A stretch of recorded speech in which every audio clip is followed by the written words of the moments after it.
Star Wars is one of the most famous movie franchises of all time, and I wanted to create the most iconic scenes from each trilogy.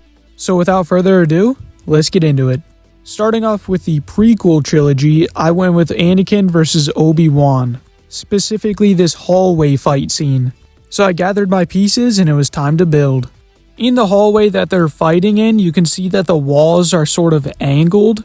So I tried to replicate that in the build by using some Technic pins and pieces. For the walls, I used minifigure stands along with white grill pieces. I finished those up and used a studs not on top technique for the floor.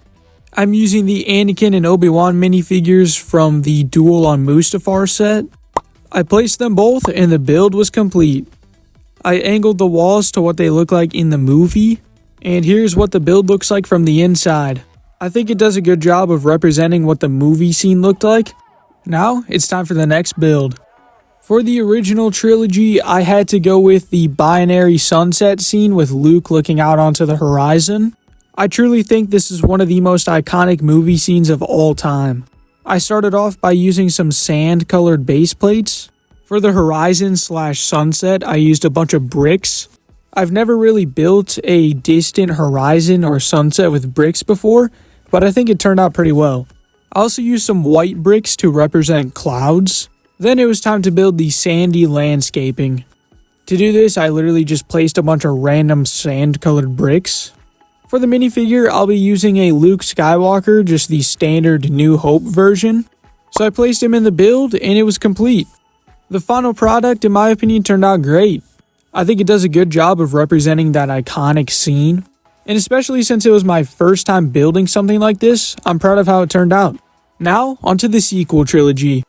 For this trilogy, I went with Rey's vision from The Force Awakens. I remember seeing this in theaters and thinking it was one of the coolest scenes from the movie. For this build, I ended up using some similar pieces from the first build. I wanted to create the hallway that Rey was in when she first had the vision, so I used some minifigure stands and some white grill pieces to give it that Star Wars hallway floor look, and I placed various bricks for the walls. The minifigure I'm using is just the standard Force Awakens Rey. I used one of those minifigure accessories to make it look like Rey was falling. So I placed her in the build and it was complete. I think this turned out really well and it does a good job of representing the scene. Comment down below what other iconic scenes from Star Wars you think I should build. Anyways, that's going to do it for this video. I hope you enjoyed, and as always, make sure to like and subscribe for more. Peace out.